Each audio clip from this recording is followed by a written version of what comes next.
And sharing this one and only life, ending up just another lost and lonely wife. You count up the years and they will be filled with tears. Love only breaks up to start over again. You'll get the babies, but you won't have your man. While he is busy loving every woman that he can.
May the 17th, 1998, and an incredible 200,000 people line the streets of the capital to acclaim the Hearts squad who had brought the Scottish Cup home for the first time in 42 years. The scenes will live forever in the memories of those who sang their hearts out that sunny Sunday afternoon, just as many of them had done in the Cup final victory over Rangers 24 hours before. But the seeds for that famous triumph and an unforgettable season had been sown by Jim Jeffries 10 months before. So this year at the pre-season training we just knew what the target was. You know, we more or less had the players. We just maybe added Thomas Fogel to the squad, and we felt that we emphasised it was about consistency this year, and if we could get that, I'm sure that we're going to go and have a good season, because obviously the players had been that wee bit longer together. We built a side, the balance is right, and you have to have your experienced players, we know that. But you know, the good thing is that the modern game now, you need the mobility and the pace throughout the team, and that was a thing that we were conscious of, that Hearts maybe hadn't had that for a few years. A lot of good players coming to the end of their career, and now it was a case of introducing youngsters who were good enough, and also when we signed people like Cameron, McCann, Weir, all quick players that we just inject that wee bit of pace which we felt was needed for it to be successful. Hearts' first home match in the Bells Premier League was against Aberdeen. They could hardly have been any more impressive, beating traditionally difficult opponents by 4-1. It was one of the spells that we've shown this year that in that spell we've been breathtaking, and we scored 3 great goals in a period of 20 minutes, and we just went on, and that settled us down. Robertson against Stilley. Beautifully tucked away.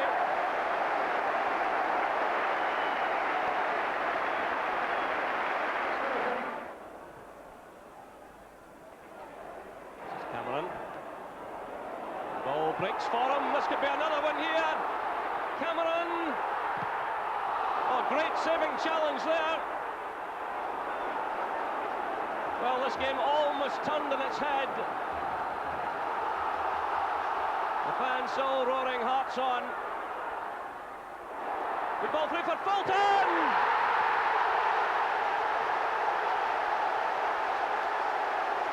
Two goals in a minute for Hearts.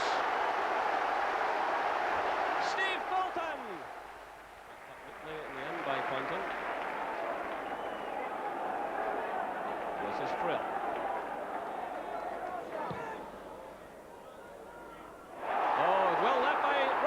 Cameron! This is remarkable stuff now. Fulton intercepts. Through now for Stephane Adam. And scored by Thomas Flugel. A week before the thrashing of the Dons, Hearts had made the short journey to Livingston for their opening Coca-Cola Cup tie. Neil McCann was the man who got the fans talking. I scored the 2, and not only 2 goals, but it was 2 with the head as well, which is good. It's not something that I do regularly. I usually leave that to like Big Hammy and people like them. But yeah, I was very pleased with them. Hamilton brings the ball down. Crossing chance for Frail. Colin Cameron was there, and it's in from Neil McCann. He doesn't score too many headers, Neil McCann, but that's a really valuable one for Hearts. Here's Poynton. Now can Hearts inject a bit more urgency, a bit more flair into proceedings. Here's Steve Frail again, and another header! And again it's Neil McCann. Well, he doesn't score too many, he's just scored 2 in not much more than a minute. But then a league defeat at East End Park brought the Jambos back to earth. And then it was Easter Road for the first derby of the season. The hero, once again, was that man McCann. Frail. Colin Cameron alongside him. Tackled by Charnley. Weir, clever ball forward, looking for Cameron. Neil McCann! He scored! 7 minutes gone! And Neil McCann has given Hearts the lead. The Hibs were flying, they got a good start to the season, and then, you know, they said, well, this is their chance now, and Hearts are struggling, and we felt all week that Hibs would be, all the pressure was on the Hearts, and we had to stand up and be counted, and that day I thought the 1-0 flattered Hibs, and we actually played extremely well. From there, we've never looked back. Beautifully constructed goal by Hearts. To score in a derby is very special, and I scored in the win previous to that as well. But that goal was good for myself, and we kind of thought of a wee celebration today, and it's still running, I think. Hughes was taken out by Cameron. It was a match winner. I mean, you know, he's like all wingers, and especially a young winger, and a bit inconsistent. But he's found a lot of consistency this year, and I think some of the spells in the game, at any time in the game, he's liable to win you or get a crucial goal. And 13 goals I think he's got this year, which is marvellous for a white man.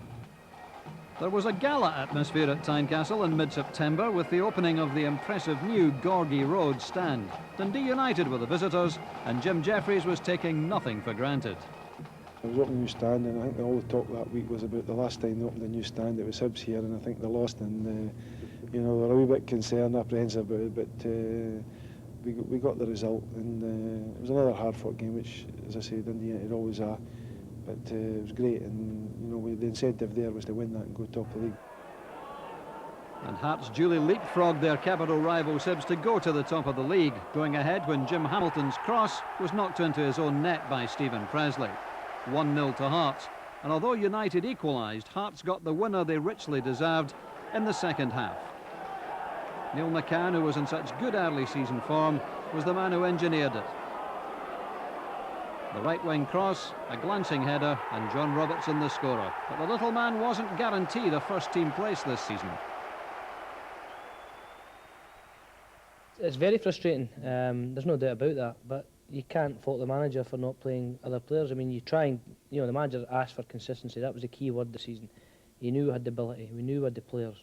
It was a consistency of performance we required, and we were getting that. And once a manager gets that, it doesn't matter who's playing. It doesn't matter if you're an established internationalist, if you're a YTS kid. If you're playing in that position, you're playing well and the team's winning, it's very difficult for the manager to change it. And that was the situation this year. I had no beef with it. It was, you know, obviously you wanted to go in and play well, and at times myself and Thomas and other lads like Dave McPherson and Alan McMahon did go in and play well, but the manager obviously reverted to the tried and trusted people, and that is the way forward. It's proved with the results. We have come in and done the task when required, but that's all part of the team spirit, that's all part of the squad system, so to speak, and it's worked for us, there's no doubt about that. Frustrating, yes, but it's all part and parcel of the game. There's spells in games that have been unbelievable, and I think if you look at the Kilmarnock game, first 20-25 minutes, they just couldn't. I mean, we were a good side and had a good season, but they just couldn't contain us, and I think 3-0 flattered them at half-time. I scored down at Kilmarnock early on. There's a story to that one as well. I can't remember if we took the corner, but I got a header, and it was just at the near post, and I thought the keeper saved it, so I was just running back, and you know, all these guys were jumping on me, and I was just, what are you doing? I've got to get back here for the goal kick, or the keeper's kick, but they told me it went in, and I had no idea it went in at all. It was a good build-up, and Neil Poynton, great ball up to Stephane who had a great first touch, and Jim Hamilton from at least 20 yards out, not known for his right foot shots, drilled one low in the corner. It was a great move and a great finish. We were scoring goals against teams who were looking comfortable, we were winning comfortably, and we didn't really see it coming to an end.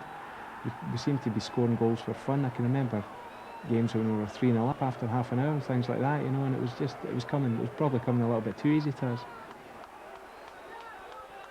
That 20-25 minute spell is what happened at Motherwell as well. This teams couldn't contain us, and so it was good that, you know, again, just did nothing but build up the belief and the confidence in the side. By Ritchie for Poynton. That's for Stephane. It's a good ball too from Poynton. Away from Brian Martin, squares it to Colin Cameron. 6 minutes gone, and Hearts are in front. Weir for Hamilton. Denham missed his kick. And onside is Stephane. Great chance for number 2. And a great piece of finishing from the Frenchman.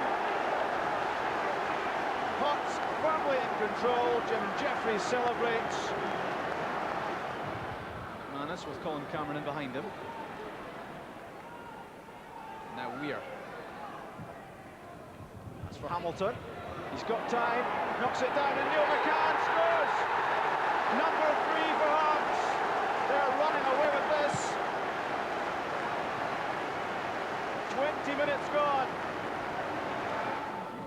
Finds Malakari. One back by Cameron.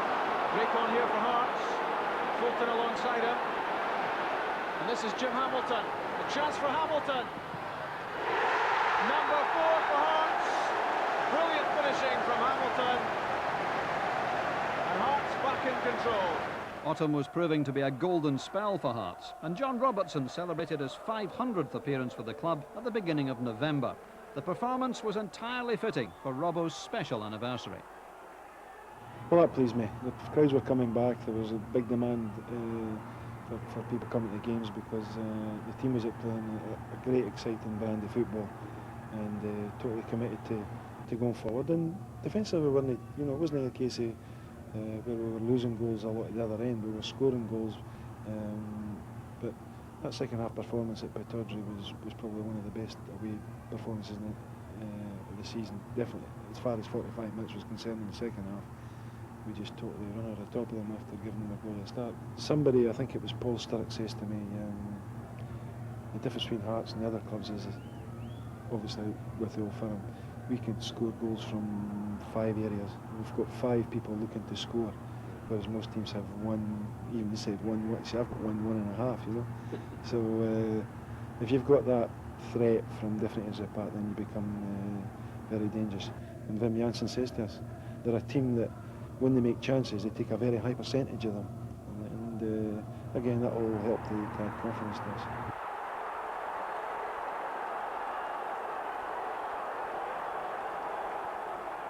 Earlier that week, Neil McCann had contributed one of the season's outstanding goals in a 3-1 win over Dunfermline at Tynecastle. Well, that was again what we've been around for this year. Good build-up play and great round about the box. A good movement, took the 1-2, and as cool as you like, placed it past even Wastewater. Great, as I say, great footballing goal and a very, very top-class finish. Hearts moved a point clear at the top of the table with a 2-0 derby win over Hibs. John Robertson took his goals total to an astonishing 269 in 501 games, 26 of them against Hibs. I remember the game because the week before Jim Hamilton played extremely well at Dunfermline, and I had to pull myself, look, Wilbur's record and that, you know, I thought you were man of the match last week, but you're going to have to sit on Saturday because the balance of the side is right. And I was proved right because he come up with the first goal, and obviously we'd signed Jose around about that time. He'd come on and finished them off, and yeah, it was great because, as I say, the supporters always love a victory. But John, you just can't take his record away for especially, as I say, Hibernian. And I think that's what's endeared him to the support over the years. It's that record he's got against the biggest rivals.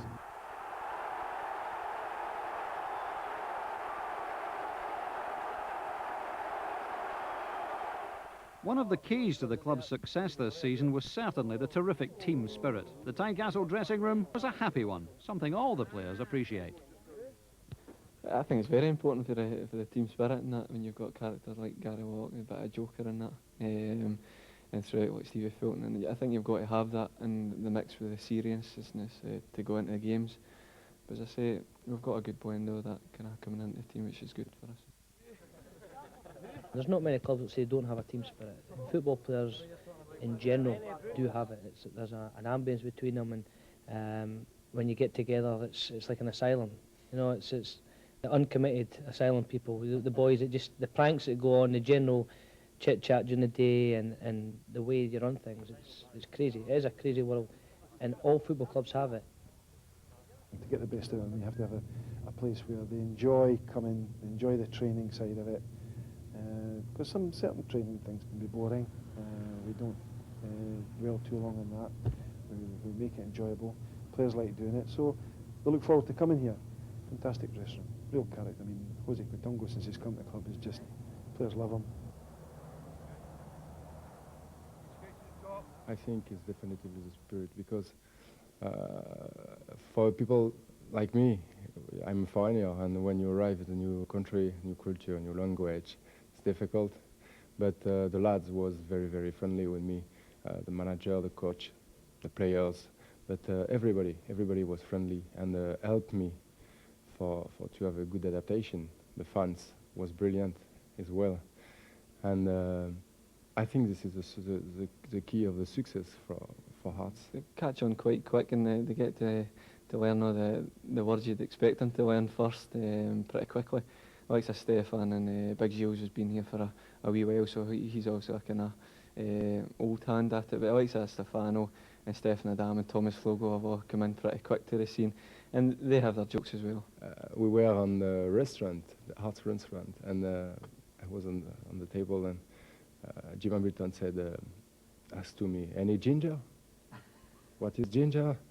Hey, ginger, give me a ginger." About a drink, you know, but it was a strange word sometimes. But even a happy and successful team need a few breaks along the way. Hearts made it 9 wins out of the last 10 in the league when St Johnstone came to Tynecastle, but they left it late. We'll try again. Good ball in this time. And there's the opening goal for Thomas Flogo. A huge cheer goes round Tynecastle, and there's a lot of relief in that reaction.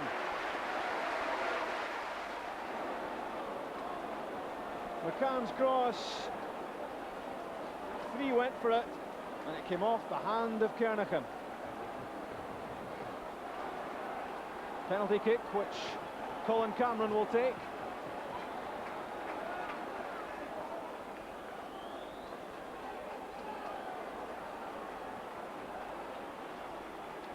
It's 2 minutes into stoppage time. This is real pressure. This is real responsibility for Cameron. This to win the game. And Cameron does it! His 5th goal of the season, and it's a vital one. It keeps Hearts' winning run going, and it keeps them at the top of the league. Kilmarnock were the next visitors to Tynecastle for what would become one of the most incredible matches of the season. Pat Nevin put the visitors in front, but then both teams went goal crazy. Well, if you're a neutral supporter coming in to watch a game of football, that would certainly bring you back again. And for Bobby Williamson and myself, our point of view was that, you know, we had nightmares about our defence on both occasions, but it was end to end, and you know, if you were telling me that we're going to win 5-3 every week, I would probably take it, because you just can't get any better entertainment than that day. Fabulous game. I remember it went to a Sunday because of, I think, the Rugby International Saturday. There was a good crowd, and it was a great day for football. And you just had two teams that from the very outset just went hammer and tongue at each other. Some great chances, some great football play for both teams, and there's no doubt, if you had to say that what was one of the most enjoyable games, you know, from a spectating point of view, it was definitely the Kilmarnock game, a fabulous game to be involved with. I think it was just one of the most open games all season. You know, Kilmarnock scored 3 against us, and we just beat them by scoring 5. But it was just so open.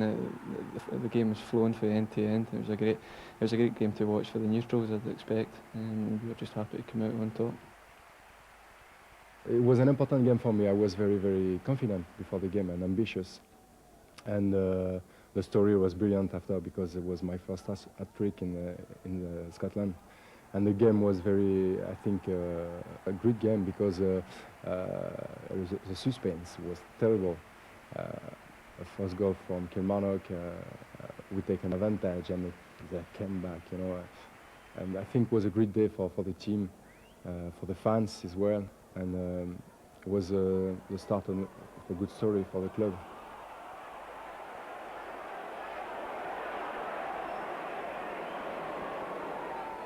Defensively, you always question that, but I suppose that the best form of defence is attack anyway, so it worked out all right in the end.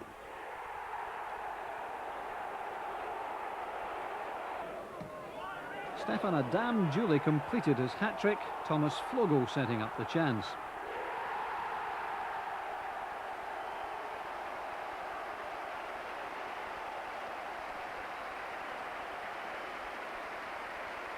Then Davy Weir was adjudged to have pulled down Mark Roberts. The Kilmarnock player duly made it 4-2 from the penalty spot. And then Adam set up Hearts' 5th in an amazing match. He'd scored a hat-trick and then got a great opportunity to score his 4th goal. Now, a lot of players would have tried to, knowing that the game was probably won. But Jose Coutinho came on a sub, and he just put it into his path for him to finish. November had been a significant month for Hearts. A run of 4 successive victories kept them clear at the top of the table. But then, after a win over Motherwell and a draw at Dundee United, defeats in successive weeks before Christmas to Celtic and then Rangers dented Tynecastle confidence. Yet Jim Jeffries, for all his disappointment at losing out to the Old Firm, still felt that his players had plenty to be proud of. You know, okay, we've been beaten with Old Firm, and it's a bit of a knock, and now you'll have people saying we'll fall away. It's how we react now. What we got to, I remember taking one to the training field and saying, well, what have we got to be down about? Would you have taken this position at this time, the start of the season? When we looked at all the positive signs, it was only I think it was only our 2nd defeat or something in a number of games. It's about how we bounce back now. If next time we play Rangers and Celtic, if we're in the same position, and I think if you look back at the league, we were actually they became big games for Rangers and Celtic. If they hadn't beaten us, we would have had a bit of a gap on them. Right. So they were big games, and now we had to make sure that the next time we came round, we handled everybody else well. So make sure we now continue to do that, so that next time Rangers and Celtic come round, we'd be in a position to say, right, there'll be meaningful games. Hearts got back in the rails in their last match of 1997 thanks to dazzling skills by Jose Katongo, who set up the chance for Jim Hamilton to head Hearts in front. Then Ian Westwater panned the ball into his own net in bizarre fashion to make it 2-0. Hearts' third, by Stefano Salvatore, was a little more spectacular. He always gets a bit of ribbon for the goals he never seems to score even in training. And Billy's always on at him, and he finished off a tremendous goal up there, tremendous strike for the edge of the box. I was on my way to congratulate. I think Billy was practising kissing Salvatore before he came over, so I got it, I think.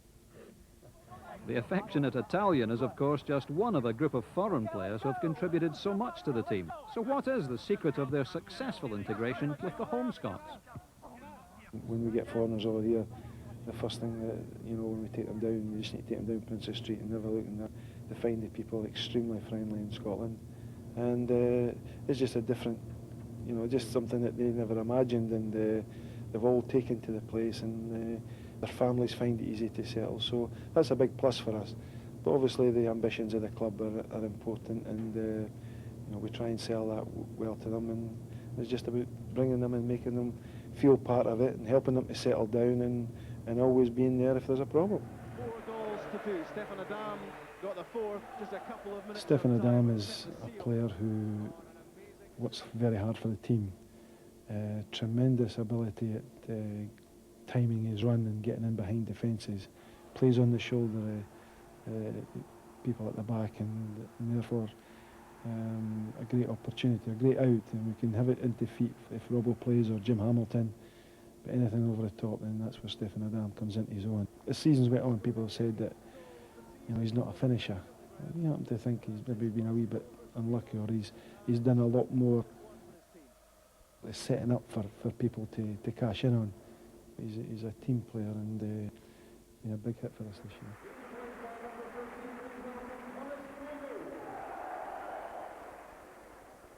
The way that his touch and movement is excellent. Great finisher from difficult situations. He was renowned in the early part of the season for anything that came in, his hitch kick, the overhead kicks, everything seemed to fly into net for Thomas. And great striker ball, good feet, very good near, and brave. But obviously you would say to yourself, well, why didn't he play more often? And I think he obviously in the culture of the different football is we get time and space, and the game's a bit slower. But up in Scotland, the hurly burly, but he took time to adjust. And we think he'll be an important player for us next year. Very, very gifted player, and as I say, one of the best I've ever worked with. 1998 began in traditional fashion, but Hearts weren't happy with a 2-2 draw against their old rivals in the New Year derby. Left foot of his. Robertson is so foxy in these situations. Fulton's header! Hearts have got the goal! And Hibs are behind, and we've only had 5 minutes.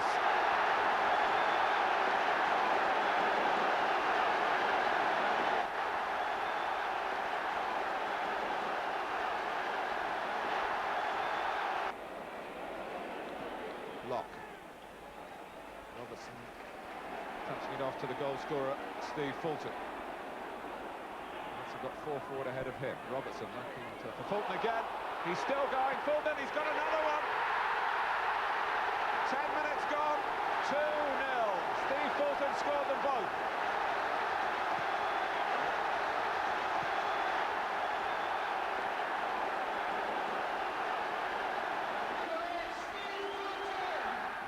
Up.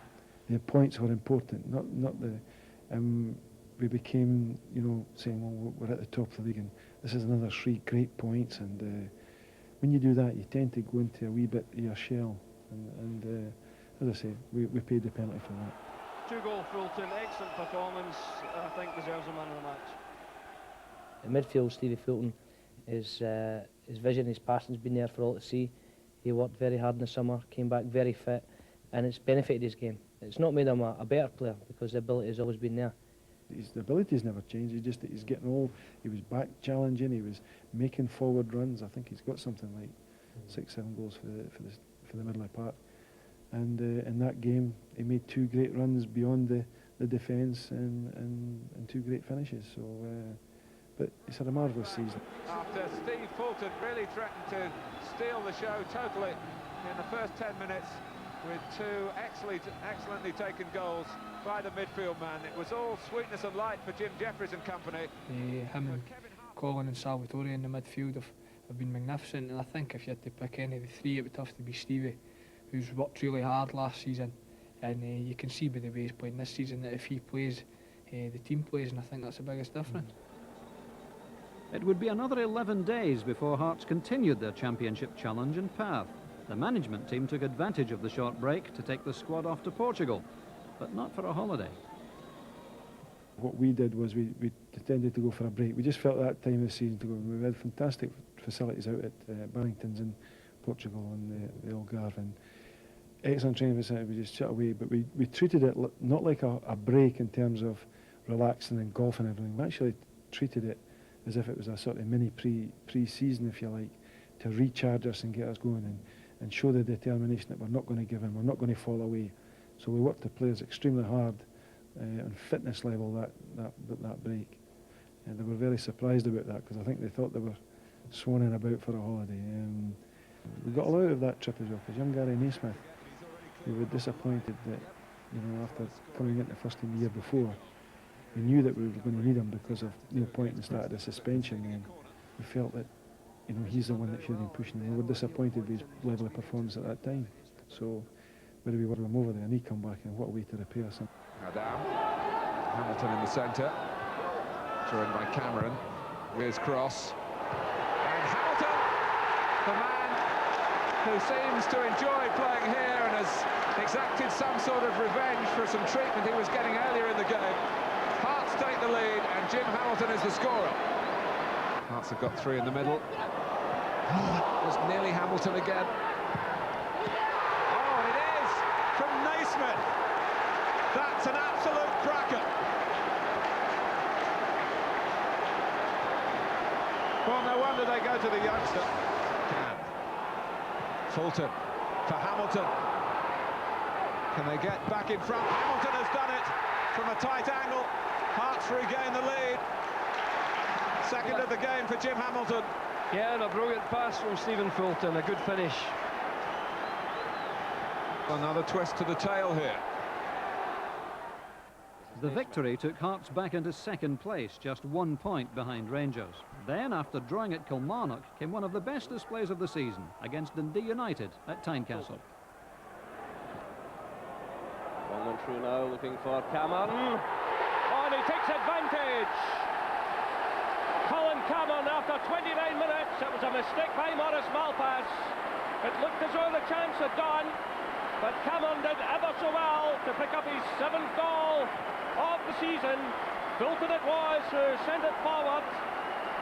It's a risky ball by Presley. They could be punished here. It's Cameron. Adam's going in a run as well, taking defenders with him. Still it's Cameron. Still Cameron! 79 minutes on. A brilliant finish again by Colin Cameron. Showed great composure. And a calm finish, his 2nd goal of the match, and that means 2-0 to Hearts.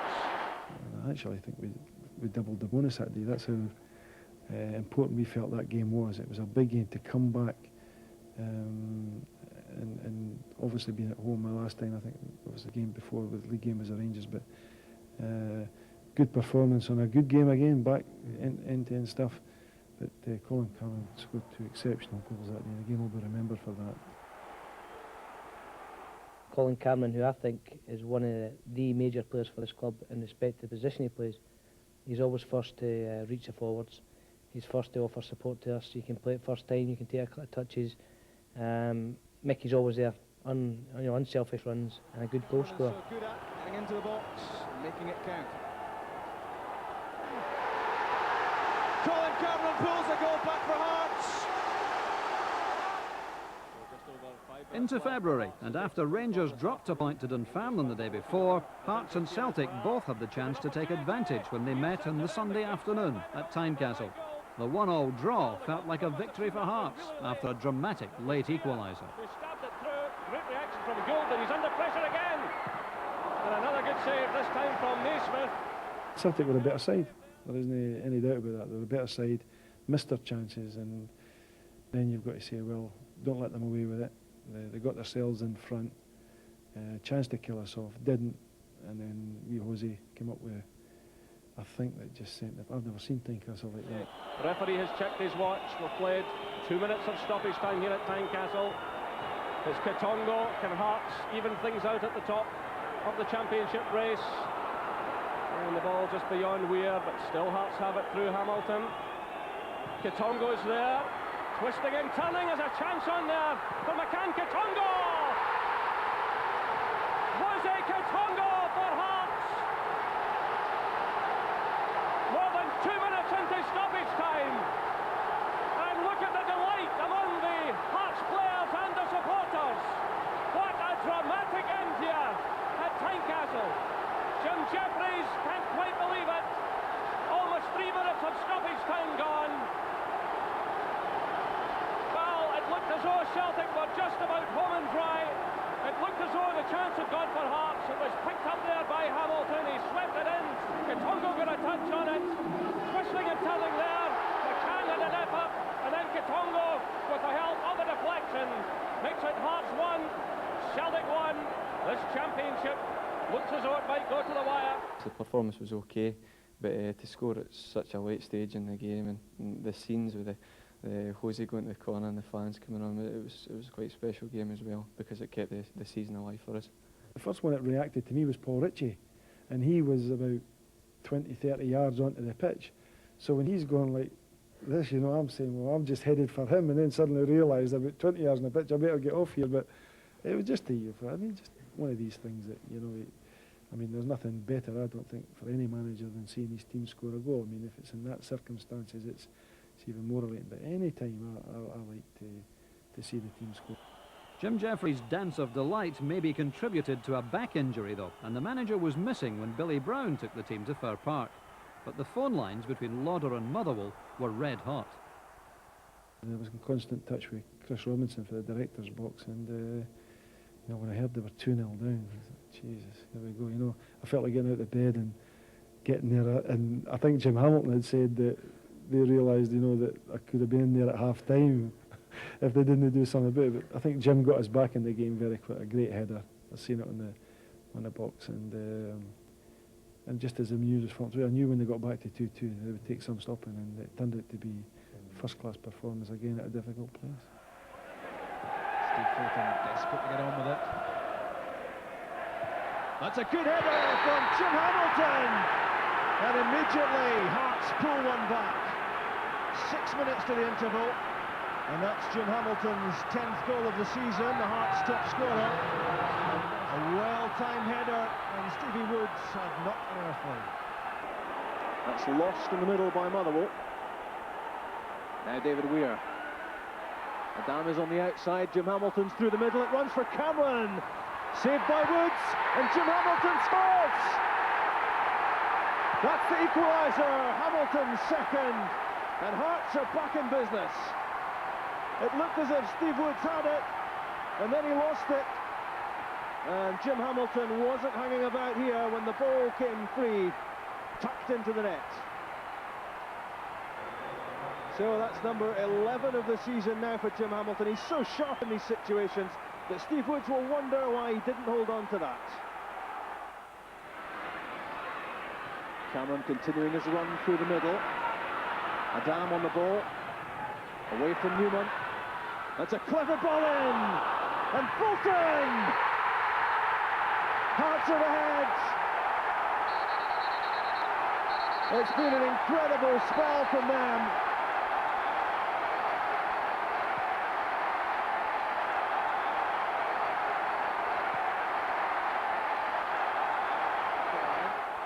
It's a stray pass, which Neil McCann will seize on. What can he do here? He's past Martin.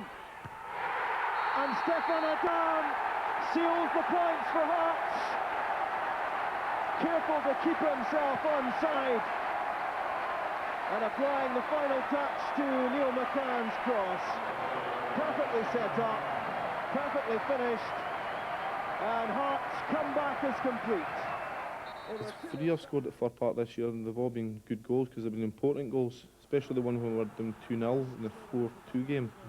The one just before half-time was an important goal, probably the most important goal of the season. So it's because we were struggling at the time, and to go 2-0 down, we had to get one before half-time, and it probably lifted the boys for the second half, and the performance in the second half was brilliant. The partnership between the two old school friends and teammates is a close one. They have enjoyed increasing success since they started in management at Berwick and then moved on to Brockville. When I got the Falkirk job, we did it together. He had to give up his full-time employment, so it was a big decision for him. But we went there and had a success, so it was just a case of we both have the same ideas. He knows the buck stops with me, I've got the final say. But we discuss things, and we discuss what we're going to do at training. And just the same as we're going to look at players and look at opponents. We both do it, and we both trust each other that when we come back that to say, well, he's worth having a look at, or if it's a player, or I'll go and make the final decision, or if it's a team, we talk over the report of the game. If can you imagine, I think if you're not sure yourself, and then everybody manager will be honest enough to say, well, I have a wee doubt about that, so I'll go with Billy, because but if I don't think it's right, and I've got the gut feeling myself, Billy's always said to me, what's your gut feeling on this one? He says, it's never been wrong so far, so go with it. And he often tells me, he says, he's just got that Midas touch at times, he says, I wouldn't have done this, and it's come off, and that's the way it is. You've got to go with your instinct, and then change it. But we do work together as a pair, and any success I've had is as much to do with Billy as anybody else. I've been in them for a while, and they haven't changed at all since they were at Falkirk. They're still the same. They still demand the same off you. And they still want to win every game, which obviously helps the players. You can never afford to rest on your laurels with those two. There's occasions, games where the boys do deserve the proverbial kick up the backside, and they're no slow in giving it out, dishing it out. Billy's to start when the gaffer has his bit, so it's not just coming through one, it's coming through both barrels. So although you maybe get away with from one of them, the next one comes in and catches you with the second lot. So there's been a few heated discussions at half-time and 90 minutes throughout the season. But I think the boys have retaliated well from that, and they've reacted well from that, and they go out and prove such times second half games, if we've not done so well in the first half, that we pull our socks up and we go out and we can play a bit. Now Hearts were locked in a 3-way tie for the lead and kept up their challenge with an impressive win over Aberdeen. It was a good game. We scored very early on. Jim Hamilton goal very early. And then Aberdeen had good spells, got back on other terms, but then Naismith came up with one of the goals of the season.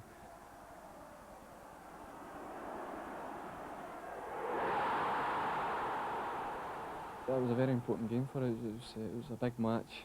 The way the league was going, we knew we couldn't afford to drop any points, and we knew we'd have Aberdeen well organised when they came down. But in the second half, we managed to get two other goals, and I scored another one with my head, which was another strange one. But as I say, we got the result needed that night, which was an important one. It turned out to be a smashing match, great result, and I think everybody got away believing that Hearts could keep up the challenge that night, I think.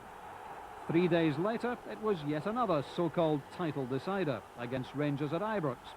Hearts opened the scoring and never looked like losing, but victory over one of the old firm was still proving elusive. Weir into space, mopped up by Bjorklund. That's a loose one from Andy Gorham, and Neil McCann gives Hearts the lead. 31 minutes gone, a blunder by Andy Gorham, and what a boost that is for Hearts. They've had very little in an attacking sense. Possibly Bjorklund might not have played that ball back to his goalkeeper. Andy Gorham presented the ball to Neil McCann, but he placed it beyond the Rangers goalkeeper. It's 1-0 Hearts. McCann to Locke. Gary Locke keeping that in. Stephane But Jim Hamilton scores for Hearts. Again, defensive frailty from Rangers, and it's punished by Hearts. Jim Hamilton, 4 goals in 3 games, and 14 minutes from time, Hearts retake the lead. It was a good performance and one that really pleased us. And as I say, I thought victory was snatched from us there. And you know, Albert's a couple of deflections, especially in the last minute, was a sickener, but we definitely deserved to win it. You know, I remember in the dressing room after it as well. You know, how far we'd come when we were sitting there with the heads down, having got a point at Ibrox. We all felt that we should have won that match, and to lose our goal so late was a nightmare for us. But it's just one of the things. I mean, we didn't beat them at all this season, but we weren't far behind them. So hopefully we can take that into next season. There'll be a wee bit of pressure on us because people will be expecting us to be up that end of the table. But if we can continue our consistency in the other games, and then obviously take points off the Old Firm, then hopefully we'll sustain our challenge next season and maybe with a bit of luck go all the way. Hearts then dropped a crucial point to Kilmarnock before heading to Tannadice, where victory had always been hard to come by until that March afternoon. I have to say that the Tannadice performance, particularly in the first half that day, was, in terms of their organisation and the willingness all round the pitch to work that day and press the game and close people down and then use the ball as well as we did. We played the game at a very high tempo. We had gone so long without winning at Tannadice, and there was a bit of pressure on us because we had not done so well the week before, and the performance was brilliant, and the goal capped the performance off. So it was nice to get the winner there. Well, and a good pass for Jose Kitongo.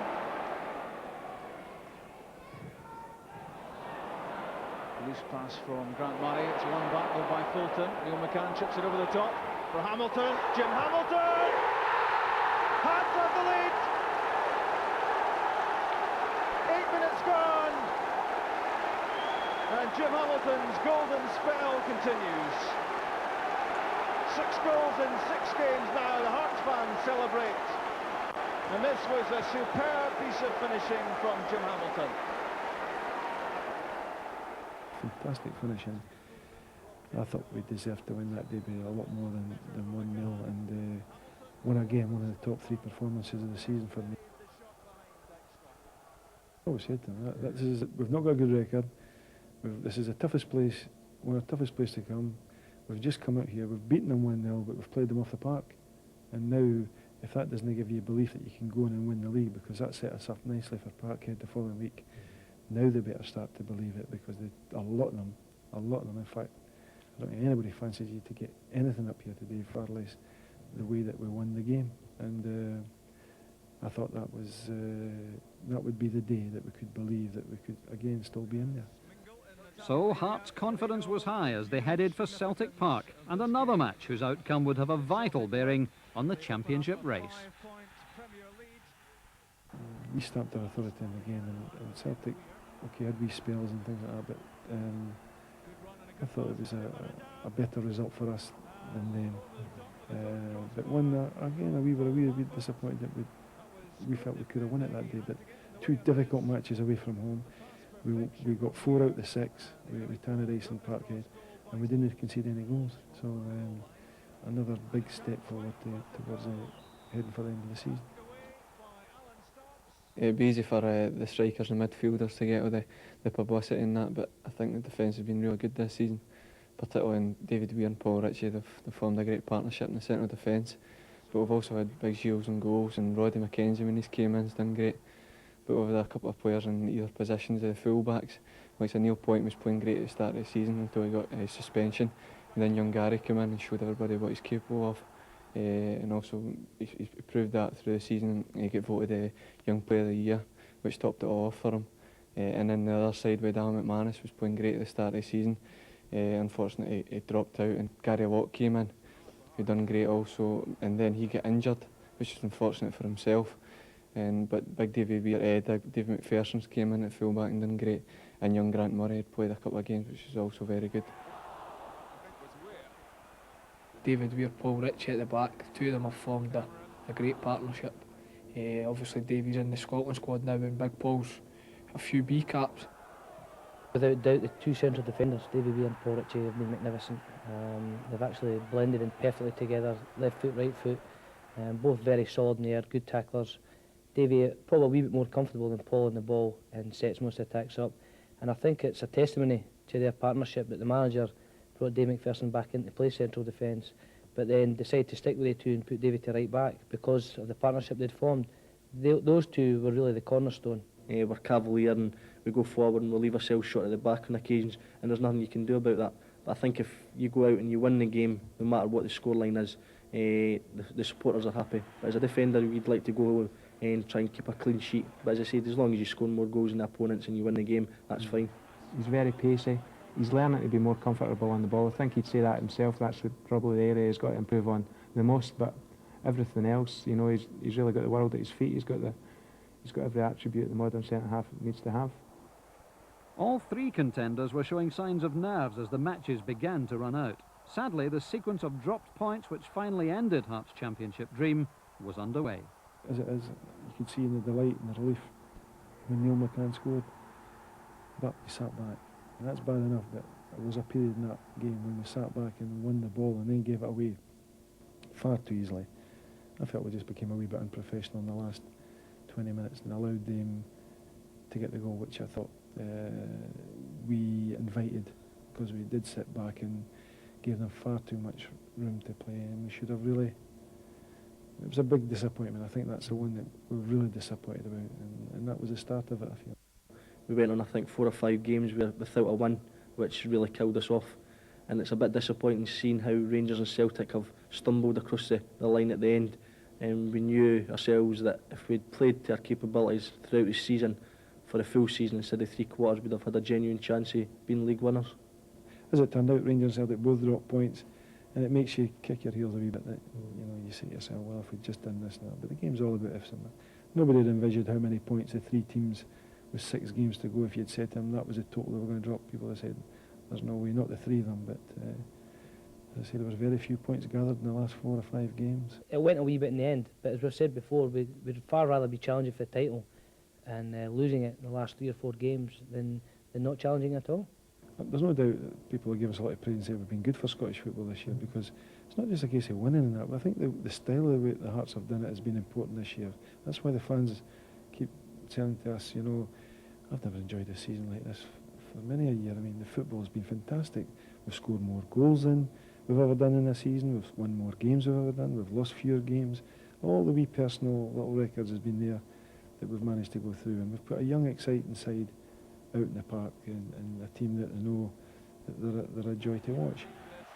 And of course, the most joyful day of all was still to come. The Tennents Scottish Cup final against Rangers, and in a season full of wonderful memories, Hearts at last had the trophy for which they had waited so long. It's a penalty. Would you believe it? 30 seconds gone. Fulton's weaving run brought the challenge, which Willie Young thought was an offence, and he's pointed to the penalty spot. And what a dramatic start here. And now, more than ever, Rangers will be relying on the experience of Andy Gorham, who's never been beaten in his previous Scottish Cup appearances.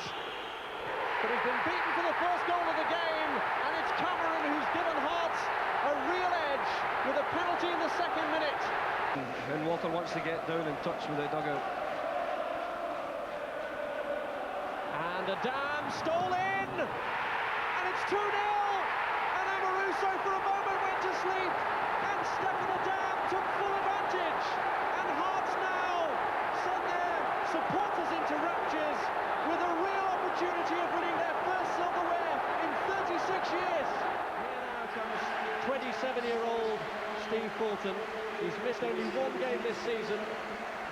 He and Gary Lock together lift the trophy that shows that Hearts are bursting with pride in Edinburgh.